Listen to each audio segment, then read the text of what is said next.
नमस्कार class 10th UP board के सभी छात्रों को जय हिंद। बच्चों, आज हम लोग अपने प्री बोर्ड एंड अपने बोर्ड एग्ज़ाम के लिए इम्पोर्टेंट क्वेश्चन पेपर देखेंगे 2025 के लिए। बच्चों, ये विज्ञान का क्वेश्चन पेपर आपके बोर्ड एग्ज़ाम के लिए काफ़ी ज़्यादा इम्पोर्टेंट है। यहाँ पर आपको सभी के सभी बोर्ड एग्ज़ाम के लिए काफ़ी ज़्यादा इम्पोर्टेंट क्वेश्चन देखने को मिलेंगे। तो आप सभी लोग इस क्वेश्चन पेपर का अच्छे प्रकार से रिवाइज करना है। तो बच्चों, यहाँ पर सबसे पहले आपको बोर्ड परीक्षा में MCQ देखने को मिलेंगे। तो बच्चों, यहाँ पर प्रत्येक बच्चे का ये टारगेट होना चाहिए कि हमारे 20 आउट ऑफ 20 में से सभी के सभी MCQ सही होने चाहिए, तभी आपका बोर्ड एग्जाम में स्कोर बढ़ पाएगा। ठीक है। और साथ साथ में बच्चों, आपको राइटिंग का भी थोड़ा सा विशेष ध्यान रखना है। आपको मीडियम लेवल की राइटिंग लिखनी है, ताकि यहाँ पर जो कॉपी चेक कर रहा है वो आपको राइटिंग मार्क्स ना काट पाए। अगर ज़्यादा अच्छी राइटिंग ना लिख पाएँ तो थोड़ी गंदी भी राइटिंग ना लिखें। ठीक है, ये आप प्रयास करेंगे। और जितनी भी हेडिंग डालेंगे काले स्केच से डालेंगे, अच्छी अच्छी कॉपी बनाएंगे। ज़्यादा गलतियाँ भी नहीं करनी है कि खूब कटिंग कर रहे हैं, बार बार काट रहे हैं। जो क्वेश्चन ना है उस पर आपको टाइम स्पेंड नहीं करना है। अगर आप ऐसा इन गलतियों से बच जाते हैं तो यकीन मानो आपका स्कोर अच्छा ज़रूर आएगा। अच्छे तरीके से मेहनत करनी है। अभी बोर्ड के कम डेज बचे हैं, तो अच्छे प्रकार से खूब क्वेश्चन पेपर को सॉल्व करिए। तो इसीलिए हम आप लोगों के लिए नया क्वेश्चन पेपर लाएं, ताकि हमारे बच्चों की प्रैक्टिस लगातार बनी रहे। तो बच्चों, यहाँ पर सबसे पहला जो हमारा क्वेश्चन कह रहा है कि वैद्युत धारा का एसआई मात्रक क्या होता है। तो बच्चों, यहाँ पर हमारा वैद्युत धारा का एसआई मात्रक एम्पियर होता है। और यहाँ पर आपका क्वेश्चन नंबर 2 कह रहा है कि स्वस्थ नेत्र के लिए दूरबिंदु कहाँ पर स्थित होता है। तो वो होता है अनंत पर। कहाँ पर? अनंत पर। इसके बाद क्वेश्चन नंबर 3 यहाँ पर कह रहा है कि ताप बढ़ाने पर किसी चालक का प्रतिरोध कैसा रहता है, उसमें क्या चेंजेस देखने को मिलते हैं। तो बच्चों, अगर आप कोई भी चालक का प्रतिरोध बढ़ाते हैं तो उसका जो प्रतिरोध होता है वो हमेशा बढ़ जाएगा। ठीक है। तो यहाँ पर आपका ऑप्शन नंबर बी वाला करेक्ट आंसर हो जाएगा। ठीक है। इसके बाद यहाँ पर क्वेश्चन नंबर 4 कह रहा है कि 1 किलोवाट घंटे में कितने जूल होते हैं। तो बच्चों, यहाँ पर 1 किलोवाट घंटे में जो जूल होते हैं वो बच्चों यहाँ पर हमारे 3.6 गुणे 10 की पावर 6 जूल होते हैं। कितने होते हैं? 3.6 गुणे 10 की पावर 6 जूल होते हैं। आपको यहाँ पर ये ध्यान रखना है। इसके बाद यहाँ पर कह रहा है कोई भी आपका मिरर है, उसमें फोकस दूरी और वक्रता त्रिज्या के बीच में क्या संबंध होता है। तो जो बच्चों हमारी फोकस दूरी होती है वक्रता त्रिज्या के हाफ के बराबर होती है। तो यहाँ पर आपका ऑप्शन नंबर बी वाला करेक्ट आंसर हो जाएगा। इसके बाद यहाँ पर क्वेश्चन का जो हमारा मानव नेत्र है उसकी जो फोकस दूरी होती है उसको कम और ज़्यादा कौन करता है। तो कौन करता है? पश्चाप मांसपेशियाँ करती हैं। कब हमको फोकस दूरी को बढ़ाना है, कब हमको फोकस दूरी को कम करना है, तो ये जो हमारे काम करती हैं वो पश्चाप मांसपेशियाँ ही करती हैं। ठीक है। इसके बाद यहाँ पर क्वेश्चन नंबर 7 कह रहा है कि कोई भी हमारा गोलीय मिरर है, उसकी जो फोकस दूरी है 10 सेंटीमीटर, तो आपसे वक्रता त्रिज्या पूछ रहा है कितनी हो जाएगी। तो आपका जो वक्रता त्रिज्या होती है वो ऑलवेज फोकस दूरी की दोगुनी के बराबर होती है। तो यहाँ पर आपकी जो फोकस दूरी है 10 सेंटीमीटर, तो आपकी 20 सेंटीमीटर आपकी वक्रता त्रिज्या आ जाएगी। तो यहाँ पर आपकी 20 सेंटीमीटर आपकी वक्रता त्रिज्या हो जाएगी। ठीक है। इसके बाद यहाँ पर बच्चों आपके रसायन विज्ञान से क्वेश्चन आ जाते हैं। तो यहाँ पर आपका पहला क्वेश्चन कह रहा है कि कौन विलयन लाल लिटमस को नीला कर देता है, तो उसका पीएच वैल्यू कितना होगा, ये आपसे यहाँ पर पूछ। तो बच्चों, यहाँ पर जो उसकी पीएच वैल्यू होगी वो हमेशा बच्चों यहाँ पर 10 होगी। कितनी होगी? 10 होगी। ठीक है। इसके बाद यहाँ पर कह रहा है अम्लीय वर्षा का जल का संभावित पीएच मान कितना होता है। तो यहाँ पर 5.2। कितना? 5.2। इसके बाद क्वेश्चन नंबर 10 यहाँ पर कह रहा है कि धावन सोडे का रासायनिक सूत्र क्या होता है। तो सभी को पता है सोडियम कार्बोनेट। क्या होता है? Sodium carbonate. तो यहाँ पर आप ऑप्शन नंबर बी हमारा करेक्ट आंसर हो जाएगा। इसका आप रासायनिक सूत्र ध्यान रखेंगे Na2CO3 dot 10H2O dot 10H2, ये आपका यहाँ पर रासायनिक सूत्र होता है। इसके बाद यहाँ पर आप देखेंगे क्वेश्चन नंबर 11 कह रहा है निम्न में से कौन सी धातु अम्ल से हाइड्रोजन विस्थापित नहीं करती है। तो यहाँ पर हमारी कॉपर हो जाएगी। कौन सी हो जाएगी? कॉपर हो जाएगी। इसके बाद यहाँ पर कह रहा है एंटीमनी क्या है। तो बच्चों, यहाँ पर एंटीमनी जो हमारी एक उपधातु है। क्या है? उपधातु है। ठीक है।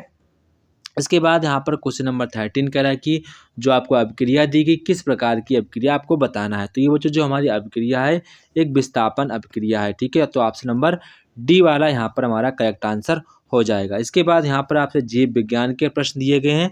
तो यहाँ पर कह रहा है यकृत स्रावित करता है। तो बच्चों जो हमारा यकृत होता है वो पित्त रस को स्रावित करता है, तो यहाँ पर आपका ऑप्शन नंबर बी वाला करेक्ट आंसर हो जाएगा। इसके बाद यहाँ पर कह रहा है कि जो हमारी वृक्क की इकाई क्या होती है, मतलब कि वृक्क किससे मिलकर बनी होती है, तो वृक्क जो होती है छोटे छोटे नेफ्रॉनों से मिलकर बनी होती है। इसके बाद यहाँ पर कह रहा है कि हमारा जो हीमोग्लोबिन है वो क्या भूमिका निभाता है, तो बच्चों यहाँ पर जो हमारा हीमोग्लोबिन होता है वो यहाँ पर जब हम लोग सांस लेते हैं उसमें भूमिका को निभाता है। ठीक है, तो यहाँ पर आपका ऑप्शन नंबर बी वाला करेक्ट आंसर हो जाएगा। इसके बाद यहाँ पर क्वेश्चन नंबर 17 कह रहा है कि पादप में जाइलम उत्तरदायी है, तो पादप में जो हमारी जाइलम होती है वो जल के संवहन के लिए उत्तरदायी होती है, तो यहाँ पर आपका ऑप्शन नंबर बी वाला करेक्ट आंसर हो जाएगा। इसके बाद यहाँ पर आप देखेंगे आपका क्वेश्चन नंबर 19 है, लार में कौन सा एंजाइम पाया जाता है, तो बच्चों देखेंगे पेप्सिन है, लाइपेज है, ट्रिप्सिन है, आपके आमाशय के ये एंजाइम है जो हमारा टाइलिन है ना, ये आपका लार में पाया जाता है, जो कि जब हम लोग भोजन करते हैं उसमें जो भी कीटाणु या जीवाणु होते हैं उनको नष्ट करने में सहायता करता है। इसके बाद यहाँ पर कह रहा है कि स्वपोषी के लिए क्या आवश्यक है ताकि जो स्वपोषी लोग हैं जीवित रह सकें, तो CO2 भी, जल भी, सूर्य का प्रकाश भी, सभी चीज़ें ये स्वपोषी के लिए आवश्यक हैं। इसके बाद यहाँ पर कह रहा है फेफड़ों से शुद्ध रक्त आता है, तो फेफड़ों से कहाँ से शुद्ध रक्त आता है, तो हमेशा बाएं अलिंद से शुद्ध रक्त आता है, तो यहाँ पर आपका ऑप्शन नंबर डी वाला करेक्ट आंसर हो जाएगा। इसके बाद यहाँ पर आपके खंड बा आते हैं। यहाँ पर बच्चों आपको कोई भी न्यूमेरिकल लगाने में दिक्कत आती है, जो भी आपका न्यूमेरिकल ना लगे तो आप हमसे इस नंबर पर पूछ सकते हैं, जो भी आपका डाउट होगा वो आप क्लियर किया जाएगा। ठीक है, तो यहाँ पर आपको सबसे पहले हेडिंग डाल देनी है, ओम का नियम डालने वाकायदा उसका अच्छा सा लिख देना है।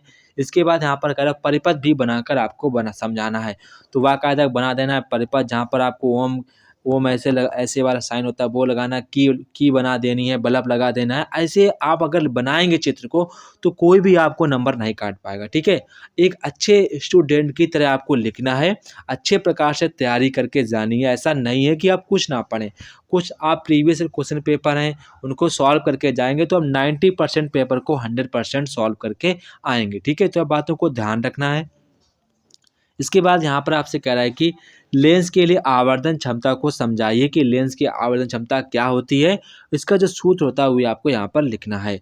इसके बाद क्वेश्चन नंबर यहाँ पर 3 कह रहा है किसी अवतल दर्पण के मुख्य अक्ष पर ध्रुव से 36 सेंटीमीटर दूरी पर स्थित वस्तु का प्रतिबिंब वस्तु पर ही बनता है, तो यहाँ पर कह रहा है दर्पण की फोकस दूरी बताओ और रेखीय आवर्धन भी बताओ कि जो हमारा दर्पण उसका एम की वैल्यू कितनी होगी एंड उसकी एफ की वैल्यू कितनी होगी, यहाँ पर आपसे ये पूछ रहा है।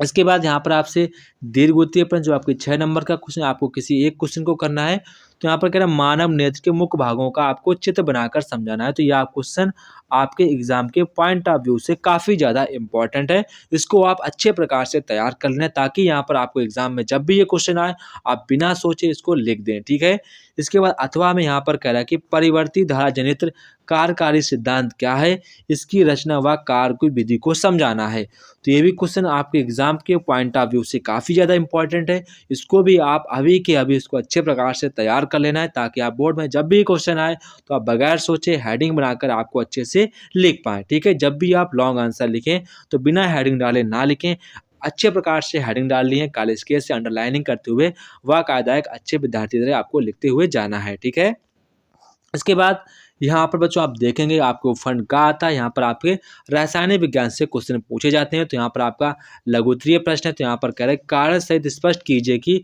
रासायनिक अभिक्रिया संभव है या नहीं है, तो यहाँ पर आप देखेंगे आपको अभिक्रिया दी गई कॉपर और यू की, क्या ये अभिक्रिया संभव है या नहीं, आपको रीजन बताना है।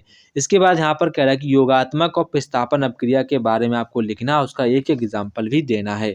इसके बाद यहाँ पर आप देखेंगे आपको दीर्घवृत्तीय प्रश्न दिए गए हैं, तो यहाँ पर कह रहा है पीएच वैल्यू क्या होती है हमारे दैनिक जीवन में, इसका महत्व क्या है, 1 बिलियन का पीएच मान 15 है, तो HNOH आयन की सांद्रता क्या होगी। ये क्वेश्चन वेरी वेरी इंपॉर्टेंट है, जब बहुत ही ज़्यादा कठिन पेपर बनेगा तो इस प्रकार का आपका क्वेश्चन एक जरूर आएगा केमिस्ट्री में, ध्यान रखना है। अथवा में यहाँ पर कह रहा है कि अथवा अगर आप नहीं कर पाते हैं तो आप ये वाला भी क्वेश्चन कर सकते हैं, दहन अभिक्रिया क्या है, प्रतिस्थापन अभिक्रिया क्या है, सजातीय श्रेणी क्या है, ये आपको बताना होगा। इसके बाद यहाँ पर आपसे जीव विज्ञान से संबंधित क्वेश्चन पूछे जाएंगे, तो यहाँ पर आपका पहला क्वेश्चन कह रहा है मनुष्य में दोहरे रक्त परिसंचरण की आपको डायग्राम बनाकर व्याख्या करनी है, तो ये क्वेश्चन आपके एग्जाम के पॉइंट ऑफ व्यू से काफ़ी ज़्यादा इंपॉर्टेंट है, इसको आप अच्छे प्रकार से तैयार कर लेना है। मनुष्य में वृक्क का नामांकित चित्र बनाना है, उसके 2 कार्य भी लिखने हैं, ये भी बहुत ही ज़्यादा इंपॉर्टेंट है, इसको भी तैयार करना है। प्रकाश संश्लेषण की क्रियाविधि का आपको वर्णन करना है। मनुष्य में पाचन की परिभाषा लिखिए और पाचन तंत्र में किन्हीं आपको वर्णन बताना है। इसके बाद यहाँ पर कह रहा है कि पोषण किसे कहते हैं, कितने प्रकार का होता है, आपको ये वर्णन करना है। तो आप सभी ये बायोलॉजी के जितने भी क्वेश्चन आप इनको अच्छे प्रकार से तैयार कर लेना है, ये काफ़ी ज़्यादा इंपॉर्टेंट है और आपको इनको तैयार भी अभी के अभी करना है, ठीक है। तो ये था बच्चों हमारे क्लास 10th का प्री बोर्ड एंड आपके बोर्ड एग्जाम के लिए इंपॉर्टेंट क्वेश्चन पेपर। जो भी आपको डाउट हो आप कमेंट बॉक्स में कमेंट करके पूछ सकते हैं। अच्छे प्रकार से बच्चों मेहनत करनी है, ईमानदारी के साथ करनी है, खूब मेहनत करनी है दिल लगा के। जय हिंद बच्चों, फिर मिलते हैं अपने नेक्स्ट वीडियो में।